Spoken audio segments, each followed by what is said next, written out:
પિતાનું અધૂરું કામ પૂરું કરવા માટે પુત્ર, એક બંગલાના 2 બંગલા કરવાથી પિતા ખુશ ન થાય, 2 ના 50 લાખ કરવાથી ખુશ ન થાય, પણ મારો પિતા જે ધર્મના માર્ગમાં ચાલતો હતો, જે નીતિના માર્ગમાં ચાલતો હતો, એ માર્ગમાં હું ચાલું તો મારો પિતૃ તૃપ્ત થાય.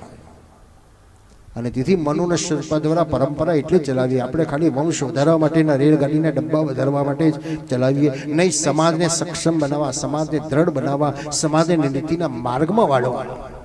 એ પ્રત્યેક જીવનું કર્તવ્ય છે કે હું મારા સમાજનું, હું મારા પરિવારનું, હું મારા રાષ્ટ્રનું, હું મારા જીવ માત્રનું, પશુ પક્ષીઓ બધા જ આવી ગયા, એનું રક્ષણ કેવી રીતે કરું, એનું પોષણ કેવી રીતે કરું.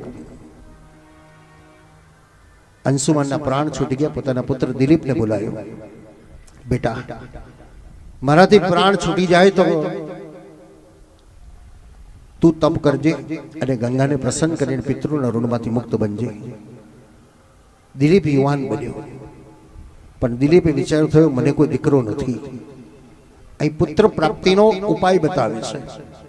આજે આપણે લાખો રૂપિયા, કરોડો રૂપિયા ડોક્ટરોની પાછળ ખર્ચીએ, ભુવા જાગરિયાઓની પાછળ ખૂબ રૂપિયા ખર્ચીએ, અને છતાંય જો એ કાર્ય પૂર્ણ ન થાય તો સહેલું ને સરળ 1 રૂપિયાના ખર્ચ વગરનું કાર્ય શાસ્ત્ર આપણને બતાવે છે. કોઈ ગાયની સેવા કરતા કરતા તમે પ્રાર્થના કરો અને જુઓ તમારા કાર્ય પરિપૂર્ણ થાય છે કે નહીં. દિલીપે એના ગુરુ પાસે જઈને કીધું, ગુરુજી કોઈ ઉપાય બતાવો. તો ગુરુએ એક જ ઉપાય બતાવ્યો. ગુરુ એ છે જે સરળ, સત્ય અને સાચો ઉપાય બતાવે તે. ગોર ગોર કુંડાળામાં વાળીને પોતાનું પાકીટ ભર્યા કરે એ ન કહી શકાય, એ તો લૂંટારો જ કહી શકાય. પણ અહીં તો સત્યનો રાહ જે બતાવે છે એ ગુરુએ કીધું એક ઉપાય છે, તો કપિલા ગાયની સેવા કર. ગૌ સેવા. ગાય તો યજ્ઞમાં ગઈ છે, પણ એની વાછડી છે એની સેવા કર. કેવી સેવા? રઘુવંશનો પ્રથમ સર્ગ છે, અથ પ્રજાનામ અધિપ પ્રભાતે જાયાપતિગ્રાહિત ગંધમાલ્ય વનાય પીત પ્રતિબદ્ધ વત્સા યશોધનો ધેનુ વનાય મુમુચ. સવારમાં ગાય વાછડીની પૂજા કરે, અછોડો છોડે, ગાય એની જાતે જંગલ તરફ ચાલવા લાગે તો દિલીપ પાછળ પાછળ ચાલે, એની પત્નીને ગામના પાદર સુધી વળાવવા જાય. ગાય બેસે ત્યારે બેસવાનું, ગાય ખાય ત્યારે ખાવાનું, ગાય એની જાતે પાછી આવે ત્યારે આવવાનું. ભગવાન શ્રી કૃષ્ણે ગૌ સેવા કેવી કરી છે?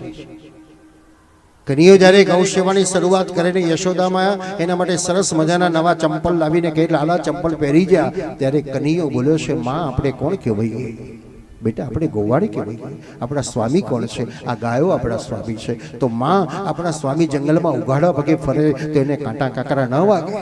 માં હું એનો દાસ બનીને આવ્યો છું, હું ઉઘાડા પગે જઈશ, હું ઉઘાડા પગે જઈશ. એક કારણ આ હતું. બીજું કારણ હતું, એક ભગવતીનો ચરણ સ્પર્શ પૃથ્વીને થાય તો હજારો દુષ્ટોનો ભાર સહન કરવાની તાકાત પૃથ્વીને મળે છે. અને તેથી ભગવાન ખુલ્લા પગે ફર્યા છે.